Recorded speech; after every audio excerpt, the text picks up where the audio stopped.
One of the year's biggest elections was just held in Hungary, and the results are rippling around the world. Viktor Orbán was finally ousted after 16 years, despite tilting the entire system to his advantage and gathering powerful foreign allies like Trump, Xi, and Putin. So how could someone widely seen as a budding autocrat allow himself to lose at the ballot box so decisively? Is Orbán's defeat a warning sign for other right-wing populists, from Trump to Netanyahu to Modi and Erdogan? Does the entire idea of an international movement of conservative nationalists even make sense? And by the way, who is Hungary's new leader anyway? Is Peter Magyar the anti-Orbán, or more of a complex figure who might still surprise us? I sat down with Tom Carothers, one of the most respected scholars of democracy internationally, and someone with deep personal and professional ties to Hungary. We talked about what just happened and what's coming next in a post-Orbán Hungary and a post-Orbán world. I'm Jon Bateman, and this is The World Unpacked. Tom Carothers, welcome to The World Unpacked. John, good to be with you. We are talking one day after this momentous election in Hungary. Before we get into exactly what happened and what it means for the rest of the world, maybe you could just share a little bit about your own connection to the country. Because although you're a leading scholar of democracy, you're different than other Western commentators. You actually have deep connections to Hungary. Tell us about that.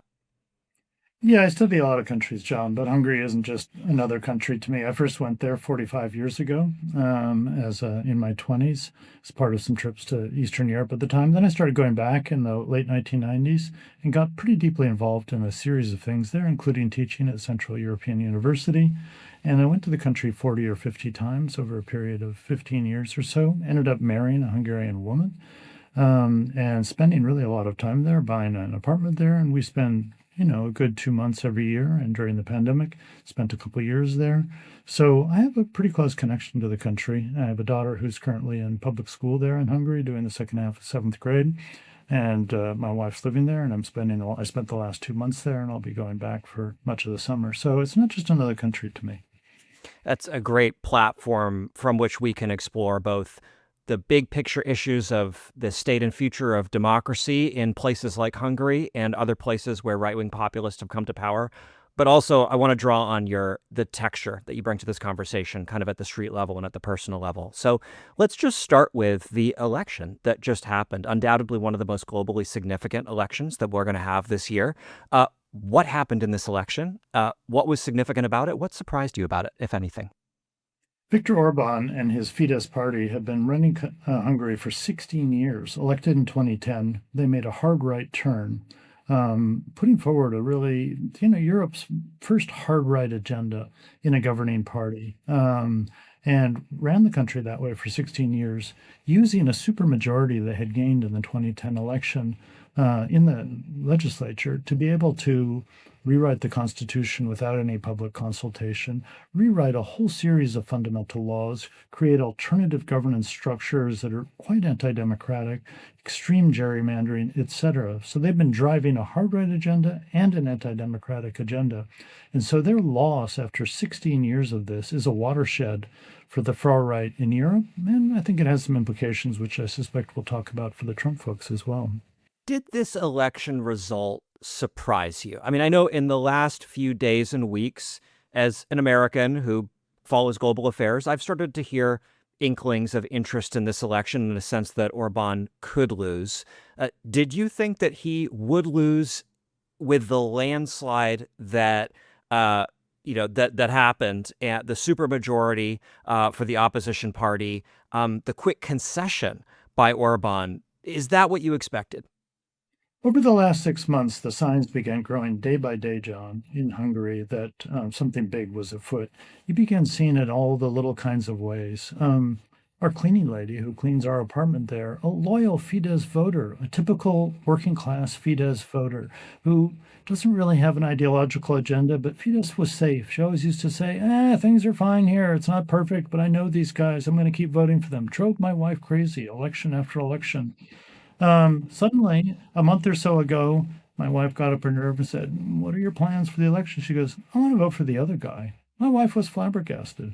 And why? Because you know what? Things aren't so great here. And I'm hearing all this stuff about corruption. The prime minister's father is living in some kind of palace. His best friend is the richest guy in the country. What's going on here? So you begin to see the signs that his traditional stronghold was starting to be lost. And you saw just incredible energy coming from the opposition, a different kind of opposition, as we can talk about, using social media with incredible effectiveness, day in, day out, clever messaging, getting people satire, getting underneath the government's skin, the government reacting in clumsy ways. You begin to feel like this is not just another one of Fidesz's roll-throughs. Now, all along the last 6 months, I've had conversations with Hungarian friends that said, so is it going to happen? Is there going to be a transition? And they say, Tom, intellectually, yes. A change is, yeah, I can see it. I can do that, but I can't believe in it. 16 years of this guy. They control everything. They're like this heavy cloud over the country. I can't get there in my mind. And I'm afraid of hope. I'm afraid of one more disappointment. But then it's like the clouds parted and people began to just break through the fear and the depression and say, "What? I'm going to hope." A couple of weeks ago, I went to the two dueling rallies on March 15th in Hungary by the opposition and by the government. And the government rally was full of sort of older people who've been bussed in from the countryside. I went around the corner and saw this line of buses. They bus people in for the day, applaud when the flag is waved. Then I went over to the opposition rally, just teeming with people, with energy, people laughing, lining up on the streets. And I just felt like, this isn't just young versus old, heartland versus capital. This is hope versus just gloom and pessimism. And voters everywhere around the world, as you know, John, want change. They're frustrated about a lot of things. And the government was exhausted. All they could do was campaign about Ukraine over and over again, a message of fear. Ukraine may attack us. We better mobilize our military. They got more and more outlandish in their messaging as time went on, whereas the opposition stayed focused. Believe in a better Hungary. Believe in a Hungary you can be proud of. Believe you are European. Why are the Russians here? And so forth. Just a clear, searing message that they brought home day after day. So by about a week ago, I began to feel like something big is going to happen here. We know a little bit about Viktor Orbán. As you say, he has been omnipresent in the Western conversation for 16 years. It's actually kind of amazing that the leader of a modestly sized, not particularly influential, landlocked Central European country has taken on such an outsized role in the news, foreign policy conversations, European politics, the international left versus right battles. Just talk about who was Orbán on the eve of this election. What did he represent for his country and globally? What was he trying to argue to his citizens that he had achieved for them and could achieve for them? And who was he really? There's a lot there, but let's start with, as you say, John, just the startling fact. Here's a country of fewer than 10 million people, of no strategic significance, of no economic importance, which before the election, the White House, the most powerful country in the world, seemed to be determined to keep him in power. The Kremlin was working hard behind the scenes in some pretty sleazy ways to keep this guy in power. China, quieter as usual in these ways, very much wanted to keep Orbán in power. How is it that the leader of this little country of no strategic or economic significance had the three most powerful countries weighing in trying to keep him in power? What's going on here? So it's a whole series of things. One, as you say, He was an inspiring force for the far right in Europe and ultimately the United States. He was the test case. He was where they were governing 16 years of hard right rule. This is it, folks. So he was the bellwether for the far right. Secondly, for Putin, he was the thorn in the EU side. He single-handedly blocked a 90 billion euro loan to Ukraine a couple of months back. He was using the Ukraine policy as blackmail to try to get the EU to release funds to Hungary that it had frozen because of his own misbehavior with corruption at home. So he had gone twice to Moscow, the only European leader to meet with Putin in Moscow since the invasion of Ukraine. He went twice, the only EU leader. He went twice. China, the foreign minister of China and Orban's foreign minister met 27 times in recent years. What are they doing meeting 27 times, John? Hungary, first country to join the Belt and Road Initiative, first European country to have an opening to the east, first European country where BYD, the Chinese car manufacturer, is now setting up a factory. It is China's bridgehead into Europe, into the EV market, the first big Chinese battery plant in Europe. Orban was many things to many people. So this election had a remarkable amount. Help me understand this contradiction, Tom, because it sounds like part of what Orban achieved across this 16 years is he became important to other powerful players around the world. And yet, I think part of the reason why he lost this election is a sense of economic malaise and stagnation in the country. Why was Orban unable to channel this powerful leverage that he accumulated within the EU system, with Russia, with China, even with Donald Trump, into some kind of tangible success story for the country that he could then use to become reelected? His economic policies, particularly the last 4 or 5 years, were really troubling. In his first 10 years, he enjoyed the Central European recovery from the global financial crisis of 2010. All Central European economies from 2010 to 2020 did reasonably well, and Hungary was one of them. But starting in 2020, things really turned sour for Hungary. The German car industry that he'd bet heavily on, a lot of German car manufacturing in Hungary, sort of what Adam Tooze calls late stage, traditional cars, no longer so profitable. COVID hit Hungary very hard. It actually had the highest death rate from COVID for quite a while. I was in Hungary at the time of the pandemic, so trust me, I was following those statistics closely. It devastated their economy. Inflation spiked up above 25% in 2022. Economic growth was 0.4%. Why? Series of reasons. Fiscal mismanagement. In the 22 election, where he got reelected, he made a lot of economic promises to pensioners, to this group, to that group, that he couldn't afford. And that spiked the inflation. He would do these populist giveaways. Secondly, the constant state corruption and mismanagement. He'd get big EU grants for this or that, and a lot of skimming off of them, misappropriation of them, bad project management to cronies and so forth. So a lot of mismanagement. The undercutting of the rule of law in the country meant a lot of economic mistakes were being made with no accountability and so forth. So just bad economic mismanagement, John, was really hurting the core project. Yeah. It's interesting because when you hear about a leader corrupting the rule of law, seizing control over economic infrastructure and doling it out to his friends and buddies, these can come with political costs, but I think part of the reason why you do those things is could actually help you hold on to power, create friends in high places who can come to your aid. So I want to get later to this kind of ultimate question of how could it be that Orban seemingly tilted the system in his favor for so long and so deeply, and yet ultimately met his political end in an election. But before we do that, I want to ask you about Peter Magyar, the opposition leader who will now be Hungary's prime minister with a supermajority in public. I think for those of us outside the country who aren't experts, there's a natural temptation to assume this guy must be the opposite of whatever Orban was. So if Orban is right-wing, this guy must be left-wing. If Orban was liberal, this guy must be... Orban was illiberal, this guy must be liberal. If Orban is corrupt, this guy must be not corrupt. What do we need to know about the new leader of Hungary?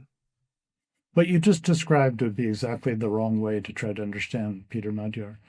Interestingly, in the last few months, as he's carried forward his campaign, multiple people in Hungary have said to me, He reminds me of no one so much as the young Viktor Orban in his drive, his determination, his singularity of focus. No, I'm serious. There was this incredible moment in the European Parliament.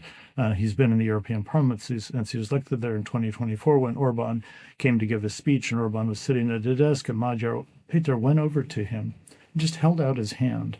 And Orban was sitting down, and no opposition person had ever even gotten within the personal space of Orban before. And there was Magyar, this young, vigorous guy. And there was Orban, at the time 60 years old, frankly, a little bit overweight, looking pretty tired, looking like he'd been living off the fat of the land in some pretty happy ways for a while. Yeah. Here's this lean, angry, determined guy. And Orban didn't know what to do. At first, he was going to ignore him because that's his normal style. Then he thought, well, that's not going to look good. So then he kind of put out his hand. Then he started to get up.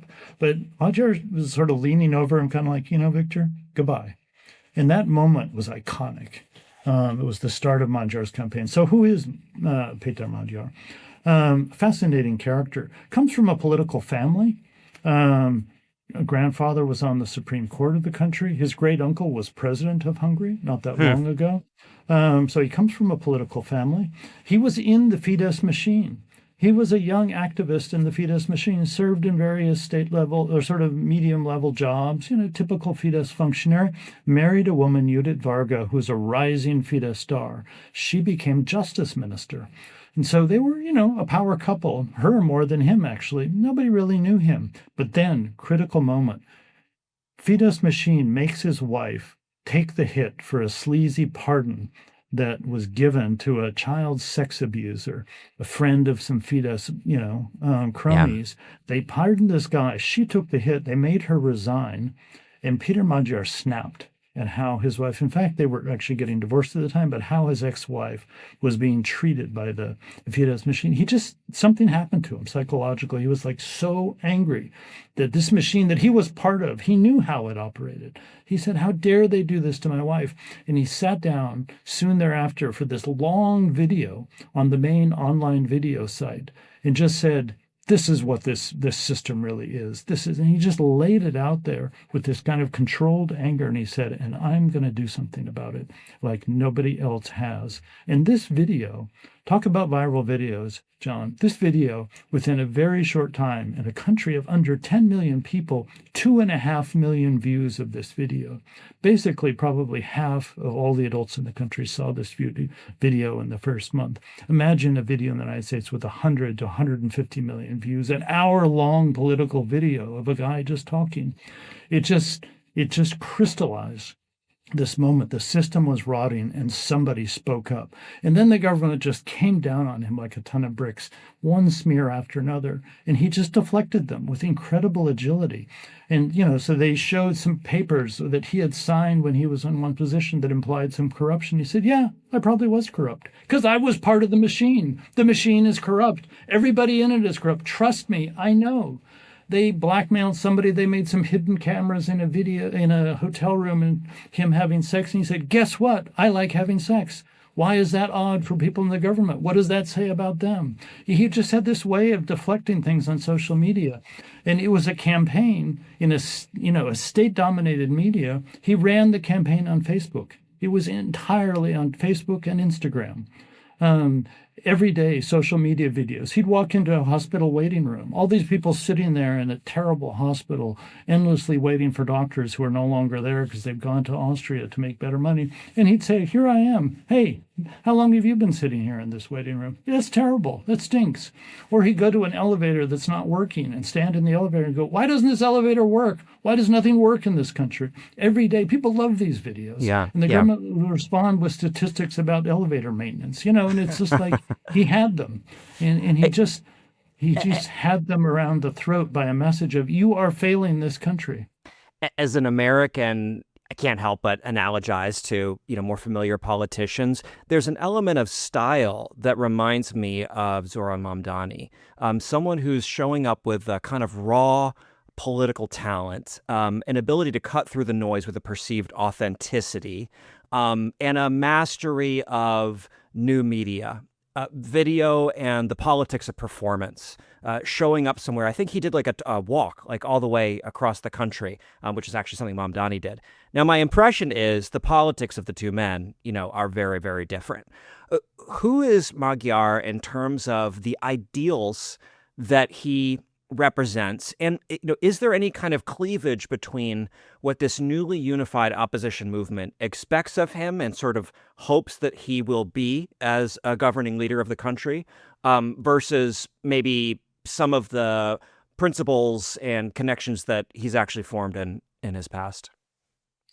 So what he represents ideologically is a new nationalism. He has said to Hungarians, these Fidesz people have claimed patriotism and nationalism, but look how they've run our country into the ground. Hungary is a laughingstock around the world. When you go anywhere in Europe and say you're from Hungary, you have to apologize for being from Hungary. How is that possible? A country that once produced more Nobel Prize winners than any European country and so forth. So national pride. He just talked about when can we believe in our country again? He always said, I want to represent a humane Hungary, a Hungary that believes in people and which people believe in Hungary. So it was a very post-ideological or non-ideological message, very inclusive. And the government was always trying to bait him with culture war issues. There was going to be a big gay pride march, and the government was going to ban it, which was very unpopular among a lot of people. And the government kept saying, are you going to be there, Peter Magyar? Are you going to the march? And he says, yeah, I'm sitting here looking at a picture of the house that the father of the prime minister lives in. Whoa, this is quite a house.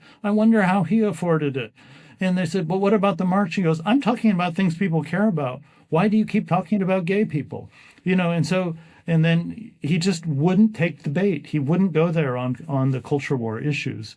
And so he kept, talk about message focus. He just never wavered in that regard. So it was a very centrist, kind of center-right, if you will, but I don't really like the right-left distinction with him. It was a very inclusive nationalist message and very different than the traditional opposition. And I think, in a way, leaves him a lot of flexibility in how he's going to govern. Anti-corruption, positive nationalism, we are Europeans. Why are we taking orders from Russians? These have been his central messages. I can tell in your descriptions, Tom, that I think you're struck by his political skill and some of the strategic choices that he's made, some of the tactical panache that he has shown. This all takes us to some of the broader implications of what it takes for an oppositionist, an outsider of some form or fashion, to wrest back control of a country like Hungary, but maybe another country, that has fallen prey to a kind of burgeoning semi-authoritarian who's trying to tilt the system in his favor. I think for people who don't closely follow Hungarian politics, there's almost a shock to learn that a figure like Orbán can be deposed through democratic means. What do you see as the key ingredients here that enabled this to happen? First, he broke the fear.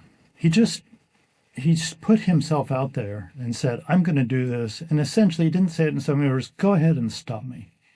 And he just broke through the fear. And a lot of people were talking about, wow, like he's not kidding. He's really doing this.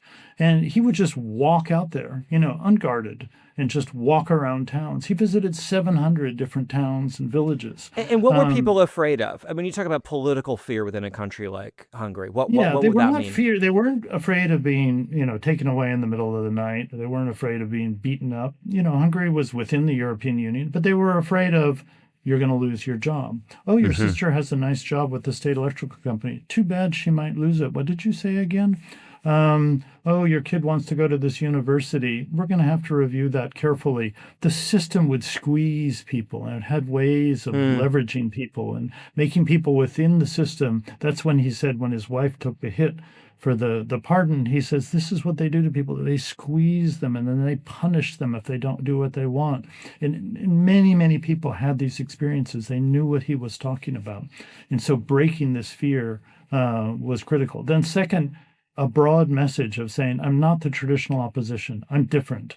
I'm trying to recapture Hungary for the Hungarians. And culture war issues and ideology is not what this is about. This is about national pride. This is about corruption. Look at the disgustingness of this corruption around the prime minister and his family and his friends. And it's about the fact that our hospitals don't work, that there aren't enough teachers in our schools, that our public transportation is decaying in various ways. Just daily issues he would hit upon, and that conformed to people's reality. So it was breaking the fear, Yeah. a clear, inclusive message, and then a relentless focus on bread and butter issues that people could relate to. And together with what you said, a relatability. He was just so clearly not, a manufactured slick guy. He was just a guy making these videos. It was funny. It was sometimes a little, slightly odd sort of guy. He was a few people said, is he a little on the spectrum here? But there was something about him. He was just so determined and just kind of relentless in a country that had really lost hope. You're listening to The World Unpacked with Jon Bateman, where we dive deep into pressing global issues and make sense of the big forces shaping our world. Now, have you learned anything so far that intrigued or surprised you? Let me know in the comments, or just give us a like. And if you want to hear more of my conversations with the world's most informed and interesting people, you can subscribe right here. Now, back to the show. Political systems like Hungary under Orban, they're kind of vexing to understand or even talk about. You'll hear terms such as competitive authoritarianism or hybrid regime,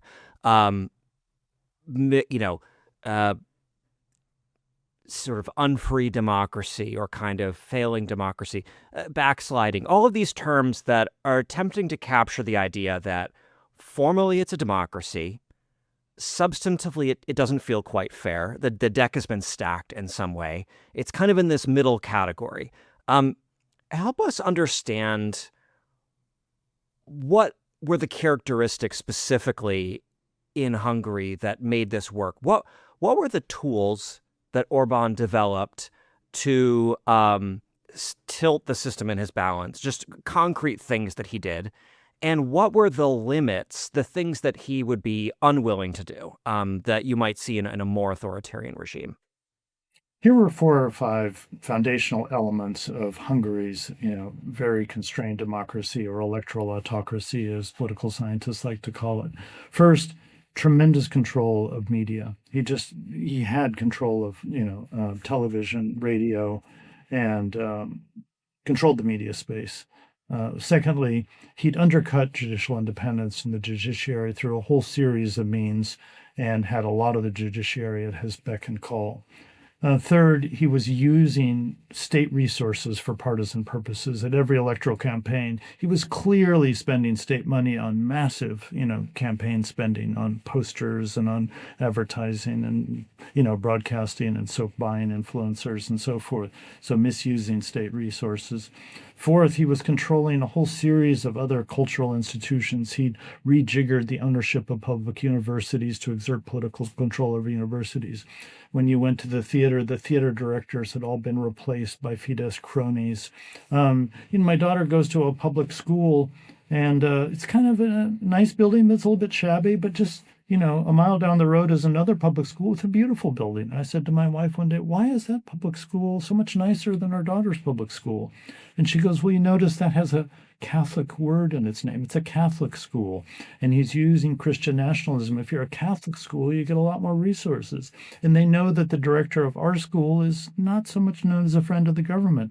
They're bringing political punishment down to that level of using the state resources to squeeze people in institutions, cultural institutions, educational institutions, and so forth. So the system was everywhere. It was oppressive, but not repressive. That's what's hard to understand. They weren't beating people up in alleyways. They weren't locking people up. They weren't deporting people. There were limits. This is a country in the European Union. They weren't stealing the elections, but they were winning them. I didn't mention the extreme gerrymandering of the system that they had also done, and creation of bodies like an oversight over the budget by a budget council that has 9-year terms on it. So if a new legislature comes in, and they want to pass a different budget. This budget council, run by a bunch of Fidesz cronies, has to approve it. They created all of these sort of extra institutions on top of the traditional institutions. So competitive authoritarianism, right, it's a rather confusing term. It's just when you have an elected government that has begun to dismantle democracy by undercutting all of the independent institutions in it and exerting a political stranglehold on them. One of the things that happens along this journey is that the people who are aligned with the ruling party or are apologizing for it in some way will kind of deny that anything special is happening, right? I mean, you see this in the United States under Trump. There's a whole chorus of people who will say, well, this is just the way the game is played. Elections have consequences. A new leader comes in. He's just using the legal tools that he has available. He's acting under the Constitution. He's exerting powers that he's been given. And by the way, when you guys were in power, you guys were also doing things to tilt the system in your favor. And I think we know on some level, governing parties try to assist themselves in ways big and small. How do we draw the line? And what is your message to someone who sees something like this underway in a country like the United States, India, Israel, another country, and it just says, this is just normal politics. There's nothing special about this. Well, we have to be pretty careful about what our standards are and making sure we hold to them. So, for example, when a government begins undercutting judicial independence, politicizing legal institutions, prosecutors, and judges in ways that they haven't before, that's a serious problem. Attacking the electoral system, extreme gerrymandering here. I mean, every single district was gerrymandered in the favor of the government, and that an electoral system was put in. It's a very complicated one that favored the government in various ways. Undercutting an electoral system or distorting an electoral system, undercutting independent media, attacking independent media. That's an anti-democratic thing to do. If you're attacking independent media, that's an anti-democratic thing to do. So yes, governments work to be popular. They work often to steer state resources towards projects they think the supporters are going to like. You're right, they do. That's not fundamentally anti-democratic. It's kind of sleazy governance in some ways. But attacking independent judiciary, attacking the electoral system, attacking independent media, and down that list, that's anti-democratic. And we need to be clear about the difference between that and simply leaning towards sort of a certain partisanship and things, and also destroying the independent civil service and, vitiating the concept of independent civil service or independent agencies. Yeah. Thoroughly politicizing. So I think we can draw those distinctions, John. If we can't, we're in trouble. But I think it is possible to do so. I think we are in trouble, Tom. And that's part of why I'm asking the question. And just to draw you out on this, because I know you think deeply about these issues as a democracy expert. There's elements of a classic liberal democracy that are kind of counter-majoritarian, right? Like the idea of independent courts as almost a ballast, maybe holding elected leaders accountable. And so when, a figure like Orban or Trump comes in and starts attacking the courts, he can often make an argument about what he's doing that he would cast as a form of democracy itself, right? That actually I'm taking power back on behalf of the people against this unelected, caste. The same thing with gerrymandering. It can be a very slippery thing to attack because there doesn't seem to be a single scientific standard that we can point to for how a election should be run.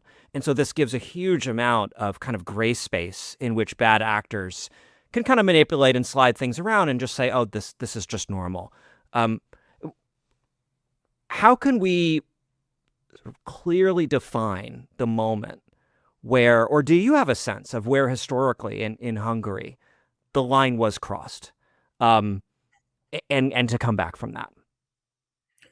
Look, John, in a democracy, there are two big constraints on power. Because democracy is at root a system for constraining power. Go back to the Magna Carta, and it's trying to constrain royalty of that time, and to the modern era.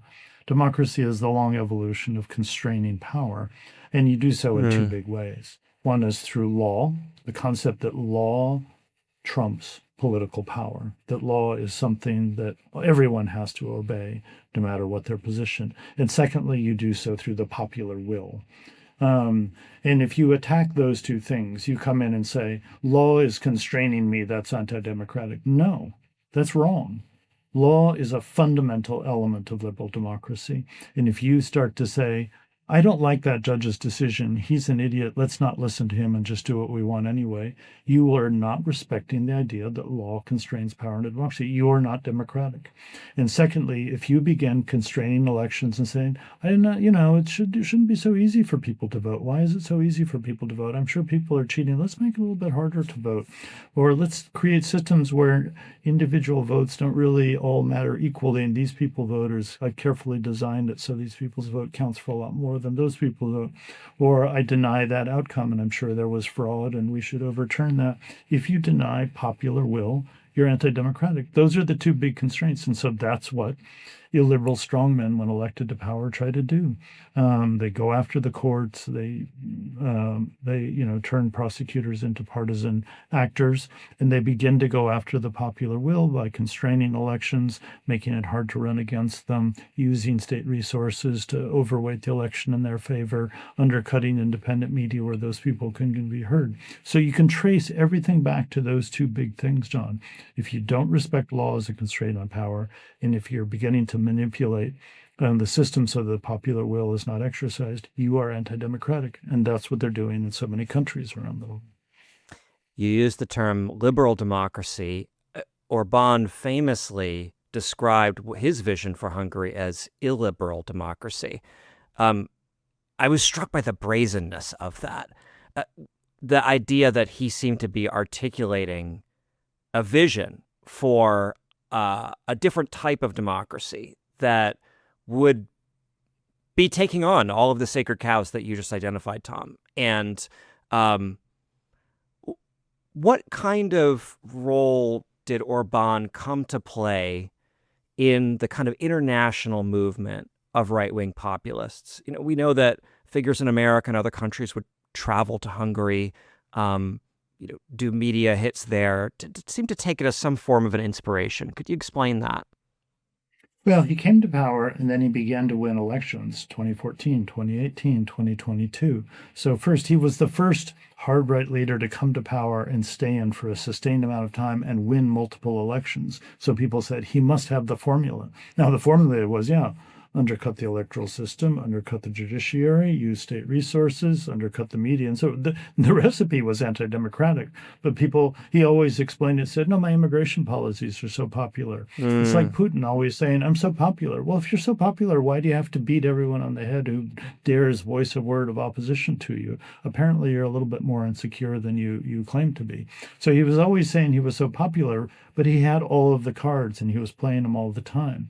But the hard right in Europe, the far right in Europe, loved to see somebody who had appeared to succeed. And in the United States, he bet big on Donald Trump. July 2016, Donald Trump was running for president. Orban was the only European leader at a time when most people thought Trump was going to lose, both here in the United States and in Europe. Orban endorsed Trump. Trump never forgot that. He loved that. As a result, Orban got a visit to Washington in 2019, the big handshake with the president in the Oval Office, which he'd wanted so much. And then when Trump and his crowd were out of power, they really began to venerate Orban and say, he's the model. The head of the Heritage Foundation said, he's the ideal European democracy. He's the model for all of us. 2022, the CPAC conference in Budapest was a love fest. And they went and said, learned at the feet of the Hungarian masters. Tucker Carlson made his famous trip to Budapest and just couldn't get enough of Orban. And they began in those years to say, that's the magic we need to harness for our comeback to power. And so, Orban became like a cult figure in MAGA, really just an extraordinary level of adulation. You probably don't remember in the debate between Donald Trump and Kamala Harris. Kamala Harris accused Trump of not being, she said, leaders around the world didn't like you when you were president. Trump said, that's not true. And then she said, name one who liked you. Now, Trump could have said Putin, but probably not the right one to mention. He might have said Netanyahu, but that was right during the Gaza war, and I'm not sure how that would have played. So what comes to his mind? Viktor Orbán. And he says, Viktor Orbán loved me. And he goes, he's a very strong leader. Trump always uses the word strong when he describes an anti-democratic leader he admires. He's a very strong leader. Of all of the 200 leaders around the world, who does Donald Trump think of when he thinks somebody loves me out there? Viktor Orbán. Amazing that the leader of this small country was playing this role in the MAGA movement. Now, of course, we have to question what that role will be going forward, but we could talk about that. It's still head-spinning to me that we have heads of state in different countries endorsing each other in their domestic elections. I mean, it's still very strange and shocking to me, but it seems like something that has become normalized under the Trump era. So not only did Orbán endorse Donald Trump in his elections, but Trump and Vance actually traveled to Hungary to get on the campaign trail and stump for Orbán. Did that actually play well in the country? Were Hungarians excited to have a top American leader come? Or does that actually just in some ways undercut the notion that Orbán and his movement were kind of nationalists and patriots? Well, it wasn't just, I'll come to that in a sec, but, in the park, just a block and a half from where we live in Budapest, a couple of weeks ago, there was this festival of right-wing figures from Europe coming to embrace Viktor Orbán. Matteo Salvini, the deputy prime minister of Italy, was there. Wilders, the famous hard-right figure from the Netherlands, was there. Marine Le Pen was there. Kickel from Austria was there. They were all coming into Budapest to say, we love this guy. I mean, it is the far-right solidarity and willingness to intervene, as you say, is amazing. Extraordinary. But you're right. So Donald Trump twice between January and the election on April 12th offered Orbán his, quote, complete and total endorsement with a lot of capital letters in that. Rubio went to Budapest in January and talked about the extraordinary friendship between Donald Trump and Viktor Orbán. And then, of course, J.D. Vance arrives on the Tuesday before the Sunday election, just before he went to Pakistan, went to a pro-Orbán rally and said the fate of Western civilization depends upon Hungarians re-electing Orbán. What? Really? So what effect did all of this have? Very, very little. Very little. No apparent effect. Why? Well, first of all, the election was being decided by people like my cleaning lady, sort of saying our hospital is not working anymore. There's no doctors. They don't have supplies. She wasn't thinking about who's JD what. She doesn't speak English. She doesn't care about some guy flying in from America to say what. That card, when they played it and they played it hard, proved to really not, have much value to it, because also Orbán had sort of presented himself as the peace candidate over and over again. He said to Hungarians, I'm keeping us out of the war with Ukraine. I'm peace, peace, peace. Here comes J.D. Vance. But wait a minute, there's a war in Iran. Well, he's the peace guy. He's just busy because he's about to try to negotiate the end to a war that they started with Iran. But trust me, we're all about peace. And so, the war with Iran is not very popular in Europe. And so for the Trump people to be laying on thick with the peace candidate in Budapest at a time when they're, pursuing an armed conflict with Iran really didn't play very well. But just more generally, Trump is not very popular in Europe. He imposes tariffs on Europe. He disses Europeans all the time. He makes fun of their militaries and says they're useless. He says they're in terminal decay. He says one bad thing after another Europeans. Then he says, oh, by the way, and elect this guy. I really love him. He's not set himself up well to be influential as an endorser of European candidates. I have been puzzling for the last couple years now about this notion of an international right-wing populist movement and whether it's a contradiction in terms, right? So you've got people like Trump who are trying to lift up figures like Orban or Bolsonaro in Brazil and say, we're all kind of in this together. We're all participating in a common project. But then, of course, for many of those leaders, the common project is cast in terms of the nation, restoring the kind of dignity and strength of the individual nation over and above international movements and forces and globalism.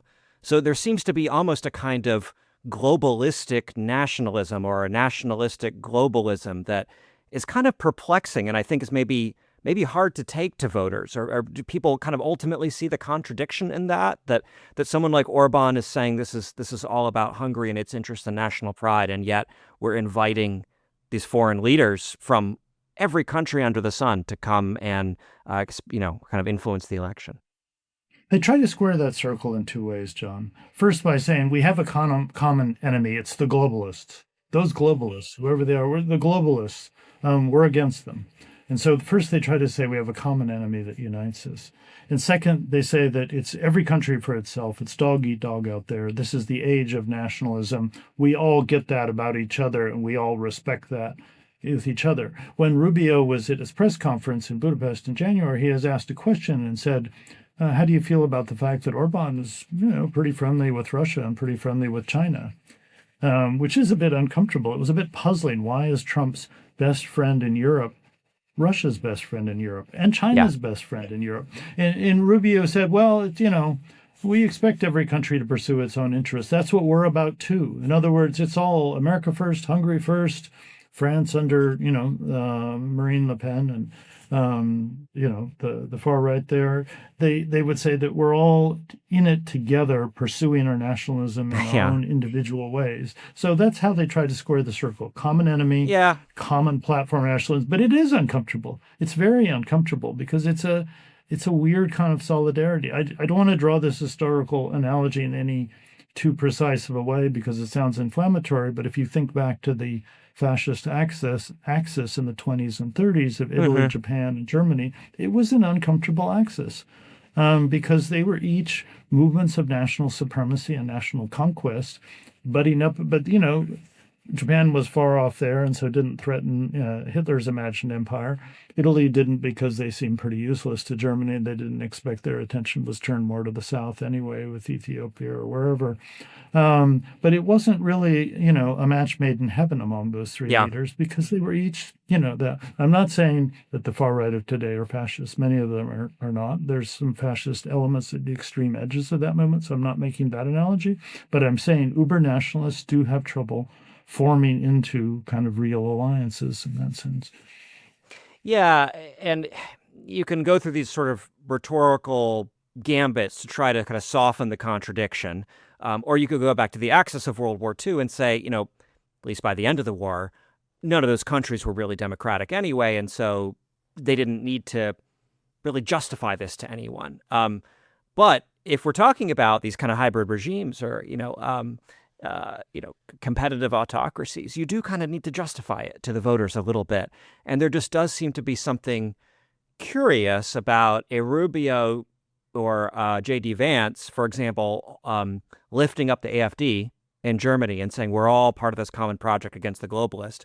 But by the way, we, the Americans, want Germany to, build up its military so that it can take responsibility for its own security. And the AfD does not want Germany to do that. So the rubber meets the road in some respect. That's happening now. It's happening in real time in Europe. The far right in Europe is trying very hard to square a lot of circles with Trump because Trump is really unpopular in Europe, and they know that. And so they don't want to get too close to him, yet they think he might help them in certain ways. It's very tricky on the Russia-Ukraine issue. It's very hard on tariffs for them, et cetera. And so you've seen them modulating. The Iran war is very unpopular. Yeah. You see this with the French, the far-right party trying to figure out how to position itself, the AfD, et cetera. So you're right. These are very murky waters right now, and it's hardly some, big love festival in which they're all singing Kumbaya together. It's actually very murky and complex. Yeah.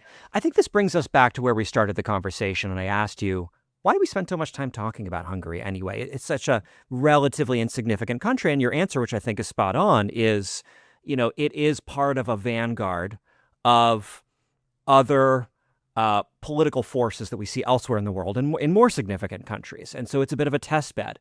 So if you're Donald Trump or, Prime Minister Modi in India or Bukele in El Salvador, one of these other kind of insurgent right-wing leaders that is behaving in ways to kind of erode democratic norms and checks on your power, how shaken are you by this Hungarian election? What concretely does it say about your own political strategies and prospects. And I know I've mentioned just four different countries there, 3 or 4, but what can be learned from this about the staying power of right-wing populist illiberal forces in kind of mixed democracies?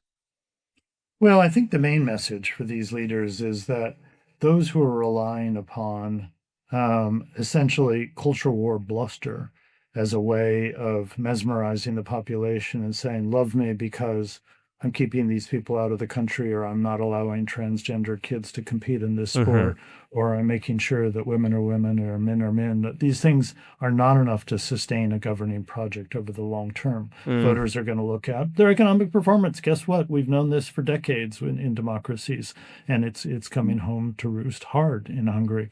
Secondly, corruption, the kind of, as they expand their power, absolute power tends to lead to absolute corruption. Corruption is an intrinsic part of that governing style because of the sort of crony capitalism that's intrinsic in it. And corruption comes home to bite. I just published an article on how anger over corruption is continuing to drive global politics, where I talk about a series of leaders who were booted out of power in the last year because of corruption. And so, it just reminds you of that lesson as well. So economic performance, ultimately is more important than culture war bluster. Corruption comes back to bite you. Day-to-day governing systems are critical. And also, above all, exhaustion sets in. Constant messages of hatred are tiring, John. It's sort of fun for a while for some people to have a hate fest, apparently. I don't know why, but apparently it is. But 16 years of hatred, it doesn't work very well. People just become like, the message is always hate this, hate that, fight this, fear this, fear that. People would like to know where's the fun in life? Where's the positive vision? Bolsonaro ran into this by 2022. He'd only been in power 1 term, and Brazilians were like, do we have to keep living with this hatred all the time? And so that is the core message, is a populism built on the hatred of the other and divisiveness and continual sort of, positioning oneself as the holder of all the cards and the one staving off the evil from the other people, just wears people out. At a base level, what you're saying sounds incredibly optimistic, if I may say so.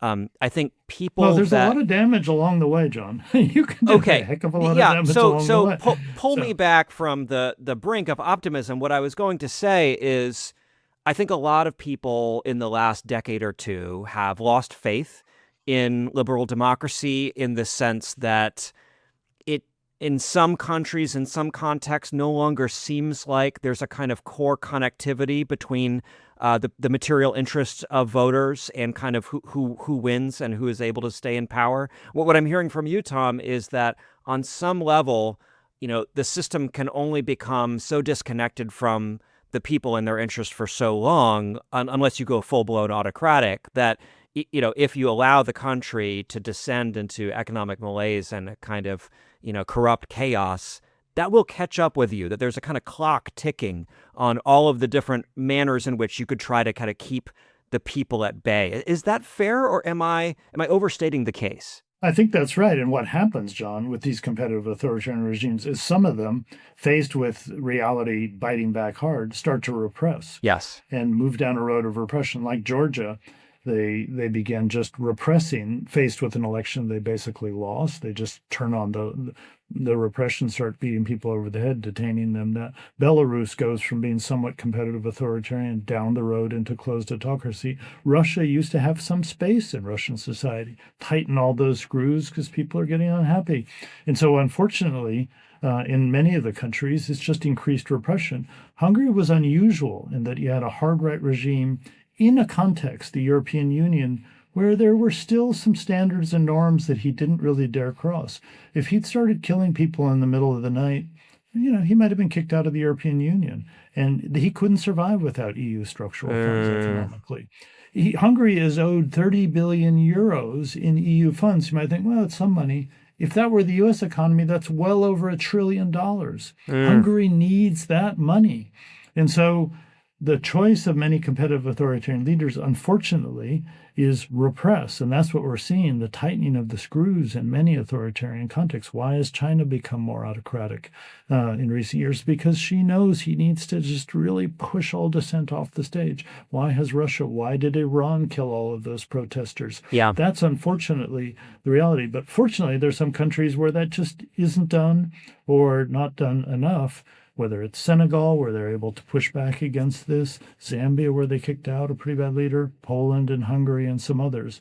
So it's the amount of repression that's also critical. And I hope the message that, people don't take away from the Orbanist experiences. He should have just cracked some heads. He should have just, disqualified Peter Magyar and put the guy in jail and, live with the consequences. But they never did that.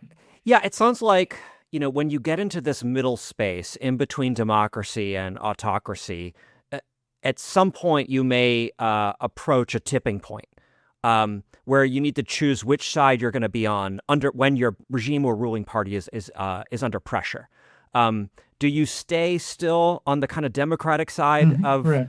Or do you just push the gas pedal and just keep going? Are there countries in the world right now where you see as close to that tipping point of, if under political pressure, they could just push the gas pedal and go all the way toward Russia, China, Iran? Well, there was a great article written in 2018 called "The Surprising Instability of Competitive Authoritarian Regimes," posing just that choice, saying they're on one side or the other.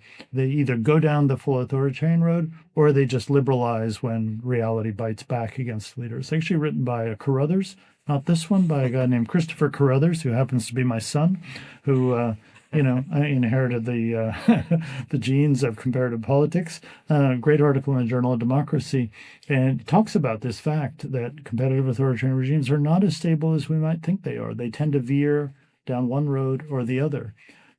Where are there countries today that might be on a precipice? Look, Don, we're in the United States and people are wondering which way is this project going in the United States? How strong are the constraints on power? I don't think Donald Trump and his crowd want to move the country towards full authoritarianism, not at all. But they do want to keep, pushing on the system. He keeps targeting independent media sources with lawsuits and harassments. He keeps bad-mouthing judges. He keeps undercutting parts of the, the civil service and independent agencies. They do keep pushing this envelope. And the question is, how strong are those constraints and what is the popular will against it and so forth. So I don't think it fits what you described as a country that might just go down the road to full authoritarianism, but it is very much on the cutting edge of this question of what are the limits here of what is going to constrain this power and what is the alternative. It makes me think, and again, push back on this, Tom, but it makes me think for a country like the U.S., I mean, we just have to focus on the U.S. to some degree. It's the most important country in the world. It is going on this journey, at some form or fashion. And the fate of the U.S. political system is going to affect everything around planet Earth. And if what I'm understanding from you is correct, there's a kind of race happening where on the one hand, figures like Trump and other illiberals in the United States are continuously pushing the envelope to see how much they can tilt the system and erode democratic checks, in return for political power. On the other hand, those actions often come at the expense of the material well-being of citizens and the interests of the country. We see right now rising inflation, huge economic damage from the war in Iran. It seems like a classic case of kind of leader overreach, right? That kind of creates some political blowback for that project. And so kind of which of those two forces is going to win? Which of those two races is run to completion faster? Is that a fair way to understand it? Let's go back to what I said, John, about what are the two big constraints on power in democracies: law and the popular will. And both of those are at issue now in the United States. Will our legal system hold against the pressures that are unprecedented pressures that have been put? Never have we seen a president criticize judges. Never have we seen an administration try to get around the legal system in various ways, to politicize prosecutions in the ways they have, to carry out, political retribution in legal form. So, will our legal system? Well, I think it will, but it's a battle. And secondly, the popular will. Why are the midterm elections so important in the United States? Because they're the first big test of the popular will in the face of this project. And there is pressure from the administration on the electoral system. We see it with Donald Trump with his various ideas about mail-in voting and this and that. He does, immediately want to go after the electoral system and try to see if he can soften it in various ways. So we're back to fundamentals here in our country, things that we took for granted. We took for granted for many, many years that our legal system was, in a sense, politically untouchable in a deep way, that it would hold, and that the popular will would be respected. We've never had somebody elected to power who refused to admit his obvious defeat in a previous election. That's unprecedented. The denial of the popular will, attempting to deny the rule of law in various ways. So we're back to these two fundamentals, and that's where we have to keep our attention focused. You've been very generous with your time, Tom. I want to give you the last word. What would be, a takeaway that you could offer from this election to people in Hungary, people in countries like Hungary, and people in other countries that are watching very closely where this bellwether state is going to head in the years to come? The power of a single individual to drive change. It is astonishing when you look at what Peter Magyar has done. I'm not trying to venerate him and hold him up. He's highly imperfect. He could prove to be a very flawed leader in various ways. But his campaign was one more example in the world of an individual who just says, enough, we can do better than this, and just won't give up until he achieves at least the start of that vision. That's impressive. And I think we have to respect that. We've seen it in our own system various times. We could name various political figures in our own system, but we have to remember that's possible, even in a situation where all of the odds seem to be stacked against them. Fascinating. Thank you, Tom. Really appreciate it. My pleasure, John. Good to talk to you. You've been listening to The World Unpacked, a production of the Carnegie Endowment for International Peace. To get episodes delivered directly to your inbox, use the link in the description, or subscribe on YouTube or popular podcast platforms like Spotify or iTunes. Views expressed are those of the host and guests, and not necessarily those of Carnegie. Learn more at carnegieendowment.org.